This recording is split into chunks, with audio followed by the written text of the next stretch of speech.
여러분 안녕하십니까? 광주 MBC 뉴스투데이 시작합니다. 먼저 오늘의 주요 뉴스입니다. 내년 총선에 적용될 선거구 획정안이 나오면서 예비 후보자들과 유권자들의 반응이 엇갈리고 있습니다. 획정안이 확정될 가능성 등을 짚어봤습니다. 광주, 대구 달빛철도 특별법이 국회 첫 심사 단계부터 제동이 걸렸습니다. 이대로 무산되는 게 아니냐는 우려까지 나옵니다. 농촌 지역의 치매 노인의 경우 실종되면 수색이 쉽지 않아 사망 사고로까지 이어집니다. 개회 감지기 등을 보급하고 있지만 별 효과가 없습니다. 전남교육청과 전라남도가 내년도 학교 무상급식 식품비 단가를 400원 인상해 4,111원으로 정했습니다. 내년 총선에 적용될 선거구 획정안이 나오면서 예비 후보자들과 유권자들의 반응도 엇갈리고 있습니다. 내년 총선 예비 후보 등록이 일주일 앞으로 다가온 가운데 더불어민주당이 선거구 획정안을 강하게 반발하고 있는데요. 획정안이 이대로 확정될지는 알 수 없습니다. 지난 총선의 사례를 김영창 기자가 되짚어봤습니다. 내년 총선을 앞두고 제출된 선거구 획정안에서 전남은 열석이 그대로 유지됩니다. 대신 전남 서부권인 목포시는 신안이, 나주 화순은 무안이, 해남 완도 진도는 영암이 통합되는 안을 제출했습니다. 인구 변화가 가장 큰 동부권인 순천, 광양, 곡성, 구례, 가불은 순천이 떨어져 나와 가불로 분구됐고 광양, 곡성, 구례로 구역이 조정됐습니다. 결과적으로 전남 서부권은 한 곳이 줄고 동부권은 한 곳이 늘어난 셈입니다. 내년 총선에 나서는 현역 의원과 예비 후보자들의 반응도 엇갈립니다. 지금까지 정개특위 여야 간에 합의한 대원칙에서 완전히 벗어나 있는 이야기고 도당을 비롯한 우리 지역에서의 여론, 의견과도 전혀 반하는 거고요. 예비 후보자들은 현역 의원들에게 집중된 선거 방식을 깰 수 있어 반기는 입장입니다. 기존에 있는 방식으로는 조직과 돈 선거에 우선해서 선출될 수밖에 없는 그런 문제가 있기 때문에 저는 그렇게 나쁘게만 보지 않는다. 이렇게.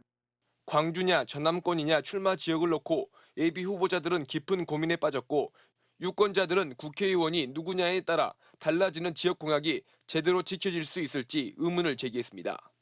국회의원이 그쪽에서 또 한 명이 줄어든다고 하면은 그 여러 가지 선거 절차라든가 또 이 지역 현안들이 넓어진 과정에서 어떻게 행정을 다 보겠습니까? 더불어민주당은 이번 획정안에서 전북에서 한석이 줄어드는 등 호남에 불리한 편파적인 안이라며 반발하고 있습니다. 실제 지난 21대 총선을 앞두고 논란이 일자 나주 화순 영합 통합이 논의됐다가 무산됐습니다. 순천은 가불로 분구안이 제출됐지만 최종적으로 광양, 곡성, 구례, 가불로 통합된 바 있습니다. 전문가들은 선거구 획정안이 내년 총선에서 유권자 표심을 흔드는데 크게 작용하지 않을 것이라고 내다봤습니다. 기본적으로 그 구도 싸움이지 후보를 보고 찍는다고 생각하지만 사실 마음에서는 이제 대통령에 대한 호오가 기본적으로 깔려 있는 거고. 한편 광주는 기존 8개 선거구가 그대로 유지됐습니다. MBC 뉴스 김영창입니다. 어제는 날이 흐린 가운데 비도 지났는데요. 오늘부터는 다시 맑은 날씨를 회복하겠습니다. 하늘 모습 보시면 고기압의 영향권이 든 가운데 깨끗한 하늘 드러나 있고요. 미세먼지도 모두 해소돼서 광주와 전남 전 권역에서 미세먼지 농도 내내 좋음 수준 유지하겠습니다. 날도 포근하겠습니다. 아침 기온 어제보다 2도가량 높게 시작했고요. 한낮 기온은 어제보다 2도가량 낮겠지만 13도 안팎으로 내내 큰 추위는 없겠습니다. 다만 오늘 오전까지 매우 강한 바람이 불겠습니다. 여수를 중심으로 강풍주의보가 발효 중인 가운데 남해안 지역에서는 순간적으로 시속 70km에 달하는 매우 거센 바람이 예상됩니다. 날씨 정보였습니다. 광주, 대구 달빛철도 건설을 위한 특별법안은 헌정사상 가장 많은 여야 국회의원들이 공동 발의해 기대를 모았는데요. 특별법 제정도 무난할 것으로 예상했는데 국회 첫 심사 단계에서 급제동이 걸렸습니다. 21대 국회 임기 종료가 임박한 상황에서 자동 폐기되는 게 아니냐는 우려까지 나옵니다. 주현정 기자의 보도입니다. 광주에서 대구까지 전라도와 경상도 10개 시군구를 연결해 동서화합과 국토 균형 개발을 위해 추진된 달빛철도 건설 사업. 헌정사상 가장 많은 261명의 국회의원이 특별법 발의에 동의하면서 빠르면 올해 특별법이 만들어질 거란 기대감이 컸지만 급제동이 걸렸습니다. 국회의 첫 심사 단계라 할 수 있는 국토교통위원회 교통법안심사 소위원회조차 넘지 못한 겁니다. 경제성이 부족하다는 논란이 계속되고 있는 데다 기획재정부가 일종의 특권인 예비타당성 조사 면제는 안 된다고 버티고 있는 만큼 특별법을 추진하는 것은 무리라는 지적이 나왔습니다. 법안심사위원은 10명으로 이 가운데 민주당 5명, 국민의힘 3명이 참석했는데 여야에서 각각 반대 의견이 나왔습니다. 법안 소위 소속의 의원 모두는 달빛철도 특별법 발의에 동의한 바 있습니다. 광주시와 대구시는 즉각 반발했습니다. 홍준표 대구시장은 자신의 SNS에 자기가 발의한 법안을 반대하는 기이한 행동을 하는 국회의원도 있다고 꼬집으며 이중인격자, 동네 의원도 시켜선 안 된다고 강도 높게 비판했습니다. 강기정 광주시장은 중국 출장으로 자리를 비웠는데 광주시 관계자 역시 법안 심사가 무산돼 실망스럽다는 입장을 밝혔습니다. 법안 소위는 내부 의견 조율을 거쳐 심사를 재개하겠다는 입장이지만 여야가 극심하게 대립하고 있고 21대 국회 임기가 임박한 상황이라 안건 재상정 여부조차 안개 속입니다. 동서화합의 상징 사업이 이대로 무산되는 것은 아닌지 영호남 지역민의 눈과 귀가 국회에 쏠립니다. MBC 뉴스 주현정입니다. 농촌 치매 노인에 대한 기획보도 2번째 시간입니다. 치매 노인은 뚜렷한 목적 없이 계속 길을 배회하는 성향을 보이기도 해 실종 신고가 적지 않은데요. 특히 농촌에서 치매 노인이 실종되면 수색이 쉽지 않아 사망 사고로 이어지기도 합니다. 하지만 정부의 정책은 큰 효과가 없어 보입니다. 김초롱 기자가 집중 취재했습니다. 지난해 10월 나주 다시면에 살던 70대 치매 노인이 실종됐습니다. 경찰이 헬기와 수색견 등을 투입했지만 노인은 결국 열하루 만에 영산강 인근 갈대밭에서 숨진 채 발견됐습니다. 시신이 발견된 곳은 노인이 살던 집에서 1km도 떨어지지 않은 곳이었습니다. 올해 8월 장흥에서도 80대 치매 노인이 실종됐다가 신고 다음 날 댐 인근에서 발견됐습니다. 이미 숨을 거둔 뒤였습니다. 치매 환자 실종 신고는 매년 끊이지 않습니다. 전남에서 지난해까지 5년간 연평균 300건 이상 접수됐습니다. 올해는 10월까지 229건입니다. 사망자 집계는 별도로 이뤄지지 않는데 알려진 사고만 여러 개입니다. 농촌에서 치매 노인이 실종되면 사고 위험이 높습니다. 수풀이 우거진 산에 들어가면 길을 잃어 나오지 못하고 저체온증이 오거나 추락 등의 위험이 있고 물에 빠질 가능성이 있는 겁니다. 수색도 쉽지 않습니다. CCTV 등 행적 추적을 위한 안전망이 부족하여 실종 치매 노인의 초기 행적 파악이 어려울 뿐만 아니라 농촌 지역에는 주로 혼자 사시는 노인분들이 많이 계시는데 이런 분들은 초기 실종 신고도 늦게 되는 경우가 많아 치매 노인 실종과 관련한 정책이 없는 건 아닙니다. 대표적으로 옷에 치매 표식을 붙이는 배회 인식표와 치매 노인 위치를 파악하는 배회 감지기, 지문 등록 등이 있습니다. 하지만 정부가 매년 보급하는 배회 감지기 대수는 대부분의 지자체에서 한두 자리에 그치는 수준.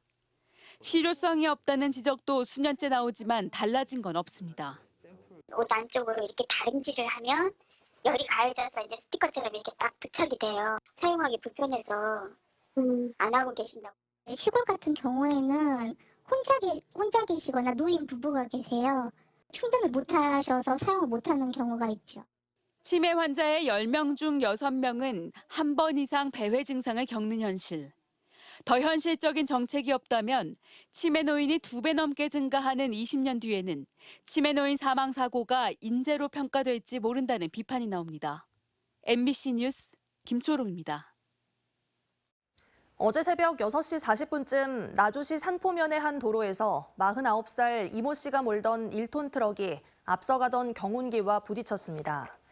이 사고로 경운기 운전자 70살 김모 씨가 숨졌고 이 씨 등 2명이 부상을 입어 병원으로 이송됐습니다. 경찰은 트럭 운전자 이 씨가 앞서가던 경운기를 미처 보지 못하고 사고를 낸 것으로 보고 정확한 경위를 조사하고 있습니다. 광주지법 형사 9단독 이명실 판사는 번호판을 가린 오토바이로 도심에서 난폭 운전을 일삼은 혐의로 재판에 넘겨진 17살 남학생에게 벌금 500만 원을 선고했습니다. 이 학생은 지난해 10월 광주역 교차로 주변에서 친구 5명과 함께 번호판을 가린 오토바이를 좌우로 줄지어 위험하게 운전한 혐의로 기소됐습니다. 상습적으로 음주운전을 한 혐의로 재판에 넘겨진 40대가 실형을 선고받았습니다.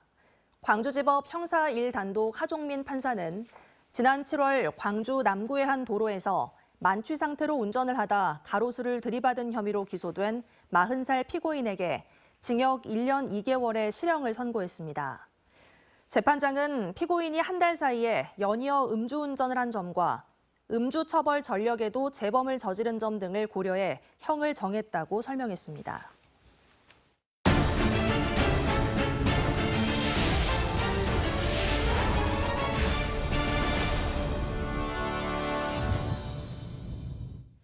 겨울철에는 방학 등의 영향으로 헌혈에 참여하는 사람들이 줄어들어 혈액 보유량도 떨어지는데요. 그래서 이 같은 혈액 부족 사태를 막기 위해 사랑의 단체 헌혈이 이어지고 있습니다. 안준호 기자가 취재했습니다. 대형마트 앞에 헌혈 차량이 찾아왔습니다. 시민들은 가던 길을 멈추고 헌혈에 동참합니다. 마음이 좋습니다. 이제 평소에 이제 자주 하고 싶어요. 건강한 사람이라면 가장 편하고 간편하고 남을 돕는 방법인 것 같아요. 목포시청 앞에 마련된 헌혈 차량에도 헌혈을 하려는 공무원들의 발길이 이어졌습니다. 사랑 나눔을 실천하기 위해 많은 이들이 소중한 헌혈에 동참했습니다. 누군가 한 생명을 살릴 수 있다고 생각을 해가지고 최대한 빨리 하고 잠깐 짬내서 왔습니다. 겨울철은 학생들이 방학에 들어가다 보니 학교 위주로 이루어지던 단체 헌혈이 사실상 불가능합니다. 때문에 혈액 보유량이 떨어질 수밖에 없습니다. 다행히 현재 광주 전남 혈액 보유량은 평균 5.91분으로 적정 수준을 유지하고는 있습니다. 하지만 동절기 헌혈 감소세가 지속될 경우 언제든 혈액 부족 사태가 발생할 수 있다 보니 대한적십자사와 지자체가 단체 헌혈에 나선 겁니다. 혈액이라는 건 인공적으로 만들어낼 수 없는 것이다 보기 때문에 우리 헌혈자분들이 헌혈해 주시는 혈액으로만 이제 환자분들이 또 수혈 받을 수 있는 거라서 많은 분들이 관심 가져주시고 대한적십자사와 지자체들은 다양한 홍보를 통해 단체 헌혈을 더욱 늘려가기로 했습니다. MBC 뉴스 안준호입니다. 전국의 지자체들이 전통시장 활성화에 고심하고 있습니다. 광양시는 광양 5일시장을 대표 먹거리 개발과 현대화 시설을 통해 관광객들이 많이 찾는 명품 매일시장으로 만든다는 구상입니다. 최우식 기자의 보도입니다. 광양시 내 전통시장은 모두 6곳. 이 가운데 광양읍 5일시장은 1964년부터 1일과 6일 닷새에 한 번씩 장이 서 90여 개 점포가 운영됩니다. 현재 광양 5일시장은 주차 공간이 부족하고 대표적인 먹거리가 부족하다는 점 등이 문제점으로 지적되고 있습니다. 시장님 공약사항으로 지금 주차장 확충을 할 예정이고 그다음에 먹거리에서 조금 부족한 부분을 채우기 위해서 지금 푸드화를 지금 준비 중에 있습니다.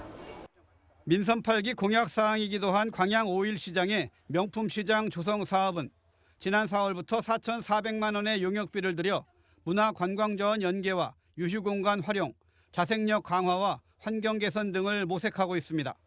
특히 소비 패턴 변화와 인구 감소로 위기에 처한 전통시장 활성화와 대표 먹거리 선정, 주차장 확장과 시장 상설화가 무엇보다 시급하다는 진단이 나왔습니다. 이를 해결하기 위한 주요 사업으로는 시장 운영 방식 개편과 시설 공간 정비 개선, 신규 공간 조성과 특화 음식 개발, 서비스 개선, 상인 역량 강화 등이 제시됐습니다. 지역 특산품 매실을 활용한 음식이나 젊은 직장인들을 겨냥한 수제 맥주 개발, 주말 시장 운영 등 월 10일 이상 영업이 가능한 시장에서 장기적으로는 매일 시장 형태의 운영도 제한됐습니다. 시계탑 사거리를 로터리화하고 더불어서 이 공간까지 좀 궁극적으로는 상설 시장화하기 위한 정체적인 광양읍의 정주 기반을 좀 개선하기 위한 그런 사업입니다.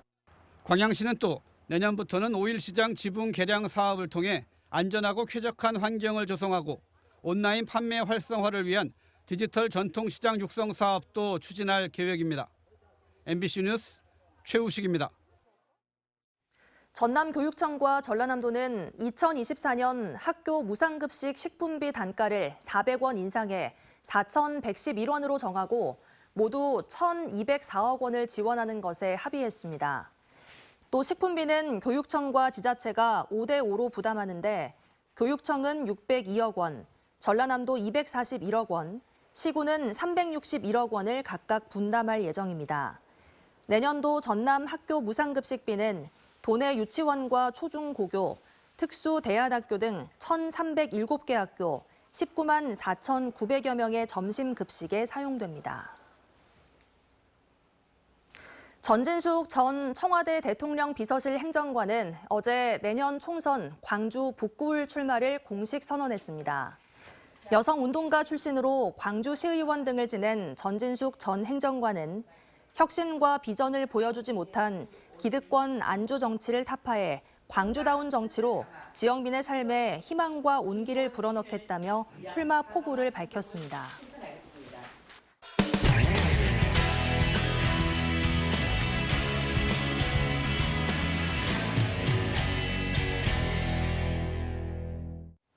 강원도와 호남 지역을 KTX로 연결하는 강호축 개발이 가시화되고 있습니다. 철도가 개통되면 강릉에서 전남 목포까지 가는 시간이 4시간대로 단축되는데요. 다만 충북 구간의 일부 연결선이 사업 계획에서 빠지면서 당초 계획보다 소요 시간이 20분 이상 늘어나게 됐습니다. MBC 강원 영동 이준호 기자입니다. 강원 동해안과 수도권 등을 잇는 강릉역입니다. 이곳에서 전남을 가려면 서울역에서 내려 호남선 기차로 환승해야 합니다. 그런데 앞으로 강원도와 호남을 환승 없이 이동할 수 있게 될 전망입니다. 국토부가 예비 타당성 면제 5년 만에 충북 구간의 철로 고속화 사업을 확정하면서 강호축 개발의 길이 열린 겁니다. 이에 따라 충북 봉양에서 청주공항까지 85.5km 구간의 철로 개량 공사가 끝나면 통행 시간이 크게 단축됩니다. 강릉에서 전남 목포까지 편도로 4시간 26분 안팎이 걸릴 전망입니다. 강호축 노선에는 시속 250km를 내는 EMU 260 열차 등이 투입될 예정입니다. 성장 잠재력이 풍부한 이 지역들을 직접 연결함으로써 강원도민의 철도 이용 편의성 증대와 새로운 국토개발 전략으로 성장될 것으로 기대됩니다. 다만 해결해야 할 과제가 남아 있습니다. 호남선과 충북선을 잇는 구간을 고속화하는 5송 연결선 구축 사업이 국토부 계획에 반영되지 않았기 때문입니다. 지형적 여건이라든지 이게 좀 상당히 좀 어려운 것 같더라고요. 그래서 일단은 5차 국가 철도망 계획에 일단 저희는 요구를 할 겁니다. 강호축 경유 지역의 경제계와 자치단체들은 오는 2025년 발표될 국가 철도망 계획에서 사업 반영을 기대하고 있습니다.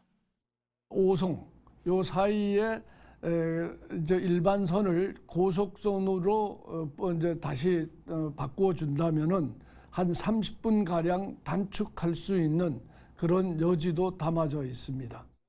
사업의 큰 틀이 발표된 강호축 개발이 시민들의 요구를 담아 순항할 수 있을지 관심이 모아집니다. MBC 뉴스 이준호입니다. 광주는 군공항 이전 문제로 고민이 많은데요. 충북 청주에서는 청주공항에 민간 활주로를 신설하라는 주장이 공군 비행장 이전 요구로 번졌습니다. 전투기가 추가 도입되면 공항 활성화뿐만 아니라 소음 피해도 커진다며 활주로를 따로 만들지 않을 거면 떠나라는 요구가 나오고 있습니다. MBC 충북 정재영 기자의 보도입니다. 공군 17 전투비행단과 활주로를 함께 쓰는 청주국제공항. 활주로는 2개지만 민간에선 그중 하나만, 그것도 전투기 비행이 없을 때 군의 허가를 받아야 쓸 수 있습니다. 활주로 보수와 시설 확충은 물론 대형기 이착륙을 위해 길이를 연장하는 것도 군의 동의 없이는 불가능합니다. 정기 국제선만 6개 나라 10개 노선으로 연간 이용객 370만 명 돌파를 눈앞에 둔 청주 국제공항의 현실입니다. 이런 상황에 정부는 17전비에 전투기 20대를 추가 배치하려고 추진하고 있습니다. 공항 활성화를 가로막을 거란 우려가 나오는 이유입니다. 지역 생존권 위협하는 공군 비행장 즉각 이전하라! 이전하라! 이전하라! 이전하라! 충북 민간단체는 충청북도와 의회, 지역 대학 등과 함께 협의체를 꾸려 강경 대응에 나섰습니다. 추가 배치에 영향을 받지 않게 민간 전용 활주로를 만들지 않을 거면 아예 17전비를 옮기라고 배수진을 쳤습니다. 고질적인 소음 피해 문제도 다시 꺼내들었습니다. 공항 주변 주민들은 공군 전투 비행장이 엄청난 소음으로 인해 말도 못할 고통과 피해를 시달리고 있는 것이 현실입니다. 여기에 더한 고도 제한 등으로 인해 재산권 행사도 제대로 못한 김영환 충북지사도 국가 안보를 위해 40년을 희생했다면서 민간 활주로 신설과 군 비행장 이전 가운데 하나를 선택하라고 정부를 압박했습니다. 절대로 이 문제는 타협할 수 없는 문제라는 말씀을 드리고 비행장이 이전하거나 민간 전용 활주로를 지금 현재 있는 활주로 밖에 농지에다가 만들어야 된다.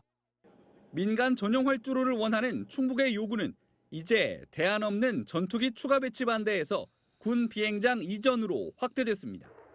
민관정 공동위가 특별법 추진과 소음 피해 대책위 구성을 예고한 가운데 대략 3조 원이 필요한 활주로 신설과 2배 이상 더 드는 군 비행장 이전 모두 현실성이 없다는 회의론도 있어 어떤 결론에 이를지는 지켜볼 필요가 있습니다.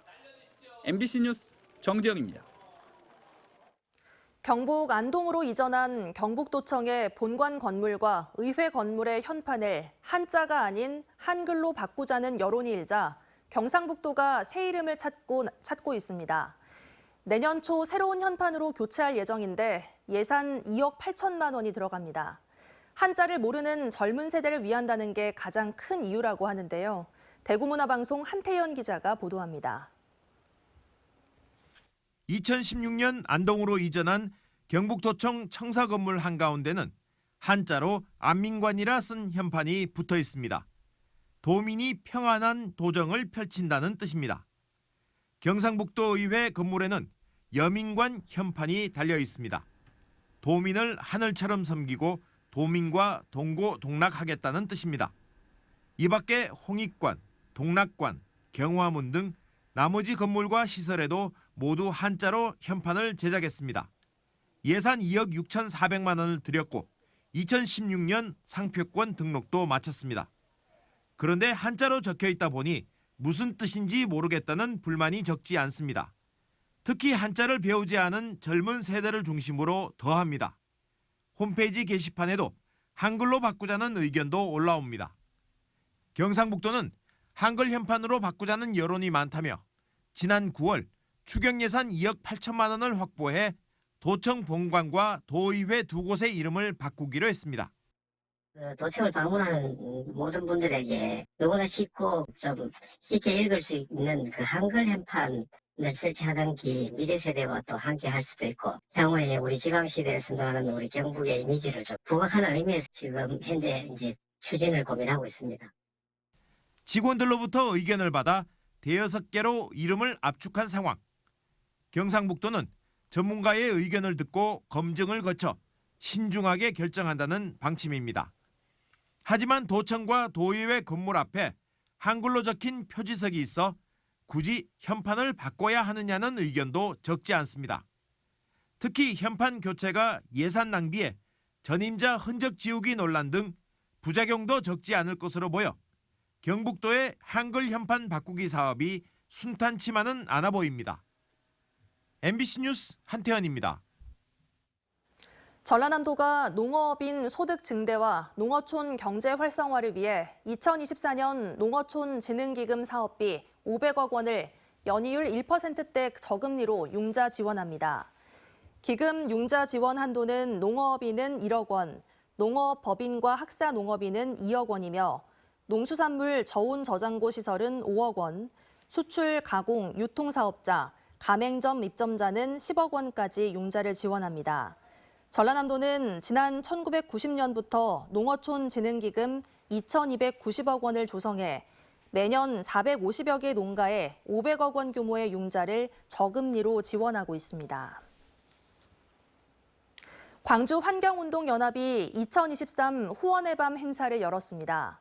광주 환경운동연합은 어제 지구와 함께 시민들과 함께 생태전환 사회로를 주제로 후원의 밤 행사를 열고 생태전환 사회에 참여해준 후원자들에게 감사 인사를 전하며 시민의 힘으로 기후위기를 이겨내겠다고 약속했습니다.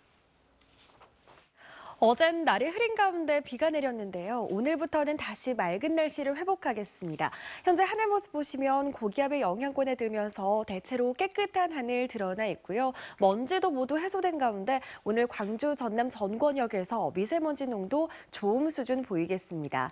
날도 온화하겠습니다. 오늘 아침 기온 어제보다 2도가량 높게 출발했고요. 한낮 기온은 어제보다 2도가량 낮겠지만 13도 안팎으로 대체로 포근한 날씨가 이어지겠습니다. 다만 바람이 강하게 불겠습니다. 여수에는 강풍주의보가 발효 중인 가운데 오늘 오전까지 순간풍속 시속 70km에 달하는 거센 바람이 예상됩니다. 대부분 지역에서 맑은 날씨 이어지고 있습니다. 한낮 기온 13도 안팎까지 올라 활동하기 좋겠습니다. 내내 포근하겠습니다. 해남의 현재 기온 5도 안팎 보이고 있고요. 신안은 8도 안팎 보이고 있습니다. 한낮 기온도 강진 14도, 완도에서도 14도 안팎 예상됩니다. 순천과 구례, 광양에서도 5도 안팎으로 출근길 기온 포근하고요. 한낮 기온도 14도 안팎으로 예상됩니다. 바다의 물결은 전해상에서 최고 3.5m로 매우 높게 일겠습니다. 내일과 모레는 날이 더 포근하겠습니다. 광주의 한낮 기온 무려 20도 안팎까지 올라서 가을 같은 포근함이 예상됩니다. 날씨 정보였습니다. 뉴스 마칩니다. 시청해주신 여러분 고맙습니다. 언제 어디서나 내 손안의 뉴스. 광주 MBC 뉴스 유튜브 구독으로 함께하세요.